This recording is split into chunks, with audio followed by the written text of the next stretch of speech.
Welcome back friends. ये lesson का last video हम अभी चालू करते हैं और ये पूरा टॉपिक हम फिनिश करते हैं। तो पहले हम role of agriculture in Indian economy के बारे में देखते हैं। एग्रीकल्चर जो है वो मेन ऑक्यूपेशन है, it is the main occupation in India.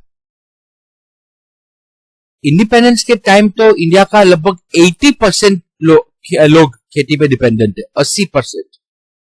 आज करीबन 50% पे आ गए हैं।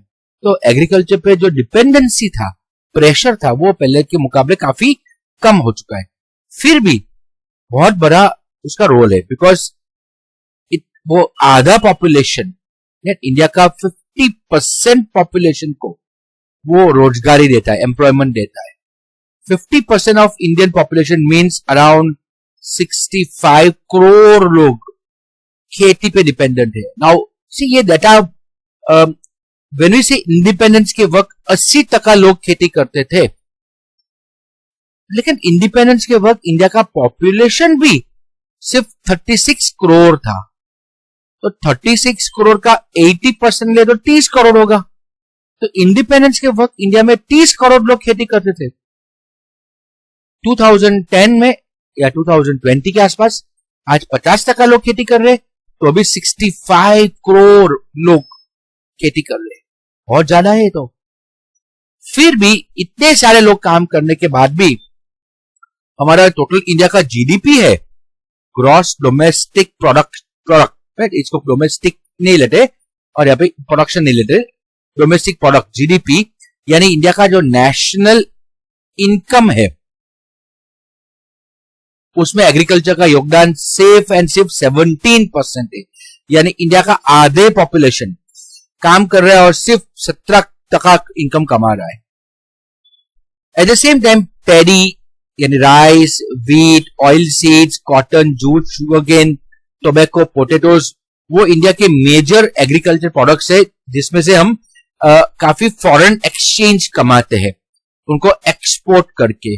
यानी इंडिया को बाहर हम एक्सपोर्ट एग्रीकल्चर प्रोडक्ट्स करते हैं और हम काफी इनकम भी कमाते हैं। सी इंडिया वर्ल्ड में सेकंड नंबर पे है इन एग्रेरियन प्रोडक्शन में, एग्रीकल्चर प्रोडक्शन में हम वर्ल्ड में सेकंड नंबर पे है। काफी इंडस्ट्रीज जो एग्रो बेस्ड इंडस्ट्रीज है, जैसे cotton textile industry, sugar industry, paper industry, oil industry, food processing industry, ये सारे इंडस्ट्री के रॉ मटेरियल जो है वो एग्रीकल्चर प्रोडक्ट्स में से मिलता है। So agriculture provides food also to the people of India. तो इसका इतना रोल है, इतना इंपॉर्टेंस है एग्रीकल्चर। चलो let's do a new topic called food security. Food security का मीनिंग है सबको खाना मिलना चाहिए, right? See food security is necessary for any country today. सिर्फ इंडिया नहीं, वर्ल्ड में कोई भी कंट्री का सबसे प्राइमरी नेसेसिटी है food security to all citizens. See if the demand for food grains अगर इंक्रीज हो रहा है और अगर फूड ग्रेन्स अगर हमें इंपोर्ट करना पड़ता है तो कंट्री की पॉलिटिकल इंडिपेंडेंस भी खतरे में आ सकती है, रिस्क हो सकती है। लेकिन लकीली इंडिया में क्या है, we have become self reliant in the field of grain production due to green revolution. अब हमारा फार्म प्रोडक्शन तो इंक्रीज हुआ ही है, right? At the same time हमारा पॉपुलेशन भी इंक्रीज हुआ है। जैसे हमने किया ना 1951 में इंडिया का पॉपुलेशन था 36 करोड़, 2001 में वो पॉपुलेशन होके बढ़ के 102 करोड़ तक पहुंच गया। 2020 में हमारा पॉपुलेशन 135 करोड़ है। ये छोटी मोटी बात नहीं है, बहुत ज्यादा पॉपुलेशन है। इंडिया का बर्डन पूरा वर्ल्ड में 102 करोड़ लोग अगर हो ना, तो पूरा वर्ल्ड में सब शांति से जी सकते हैं, प्यार से जी सकते हैं, मीन्स बेसिक फैसिलिटी सबको मिल सकता है। ये 135 करोड़ तो सिर्फ इंडिया में ही है। तो इतना पॉपुलेशन हमारा बढ़ गया है, 4 गुना पॉपुलेशन से ज्यादा बढ़ गया है हमारे इंडिया का। तो हमने फार्म प्रोडक्शन भी इतना ही बढ़ा दिया है, बिकॉज इंडिया जब एक जमाने में इंपोर्टर था, आज हम एक्सपोर्टर है। हम सेल्फ रिलायंट है फूड ग्रेन्स में। वही डाटा था 1951 में 36 crore 10 lakh to be exact. ये 2015 का डाटा अगर हो तो 125 करोड़ था। सो इसके कारण क्या होगा, डिमांड फॉर फूड ग्रेन्स काफी बढ़ गया है, लेकिन प्रोडक्शन भी हमें काफी बढ़ गया है, हम ज्यादा प्रोड्यूस कर रहे हैं। 1950-51 में इंडिया में सिर्फ 51 crore ton of food grains उगता था। 2013-14 में वो 265 करोड़ टन तक पहुंचा। 51 को 265 એટલે 5 गुना, we can say into 5 times हमारा प्रोडक्शन इंक्रीज हुआ है। अच्छी बात है ना, पॉपुलेशन 4 गुना बढ़ा, खाने का प्रोडक्शन 5 गुना बढ़ गया, तो हम प्लस में है ना। फूड सिक्योरिटी, फूड ग्रेन्स के कारण अभी आज क्या हो रहा है, हमें बस एक्स्ट्रा फूड ग्रेन्स है तो कंट्री की मिनिमम रिक्वायरमेंट्स हम आराम से पूरा कर सकते। बफर स्टॉक मेंटेन करना बहुत जरूरी है, बफर स्टॉक को बढ़ाने का भी बहुत जरूरी है।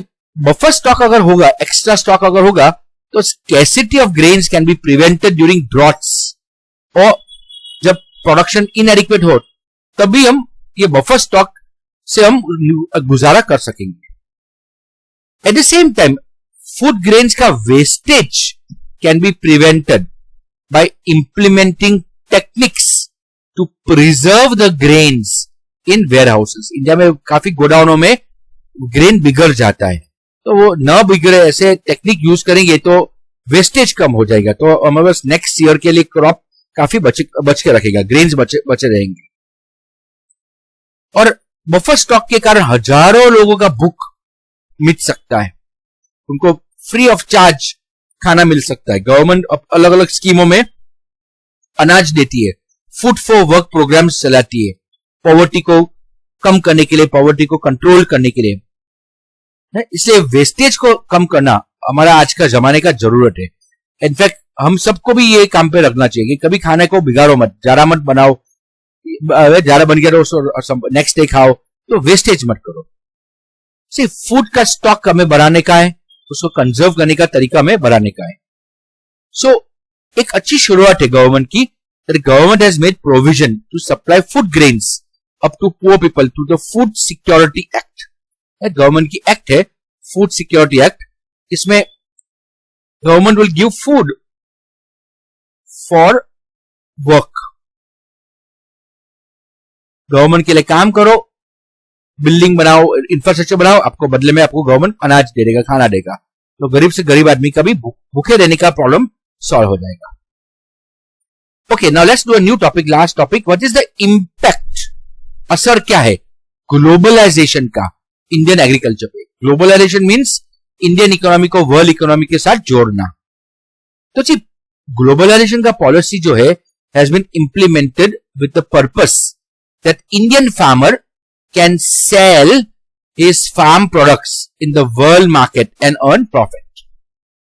तो ग्लोबलाइजेशन के कारण काफी चेंज हुए एग्रीकल्चर फील्ड में। एक्सपोर्ट और इंपोर्ट का जो प्रोसीजर है वो बहुत सिंपल हो चुका है, बना दिया गया है, ताकि इंडियन फार्मर आराम से अपना प्रोडक्ट्स को एक्सपोर्ट कर सके और इंडियन ट्रेडर आराम से कोई फूड प्रोडक्ट को इंपोर्ट कर सके। कॉटन, चिलीज, तिल आज इन चाइनीज मार्केट में भी इंडियन अवेलेबल है, राइट। सेम वे वर्ल्ड में मिलने वाले फ्रूट्स आज इंडियन मार्केट में अवेलेबल है। यानी वर्ल्ड एक पूरी फैमिली बन गई।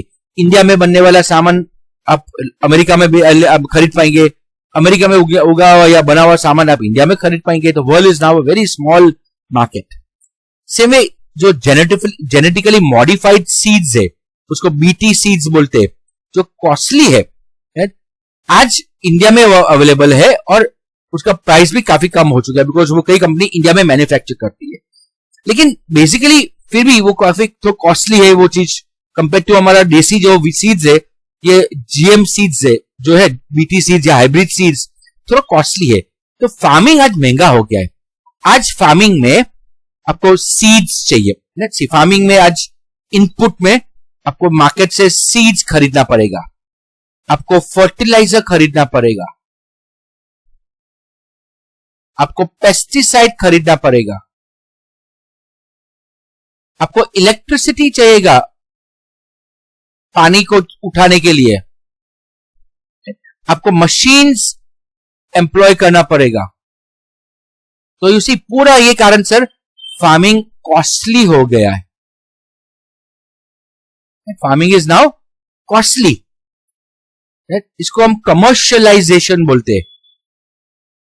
फार्मिंग का यहां पे कमर्शियलाइजेशन हो गया, मींस फार्मिंग इंडस्ट्री की तरह अब लोग ले रहे, as a industry this been run. गरीब फार्मर बेचारा, छोटा फार्मर इसमें मर जाता है, उसको फायदा नहीं होता है कमर्शियलाइजेशन का। लेकिन लार्ज फार्मर ये सारे टेक्नोलॉजी यूज कर पाएगा, ये सब यूज करके वो फार्मिंग को as a business, as a commercial venture वो चला पाएगा और वो प्रॉफिट्स कमा पाएगा।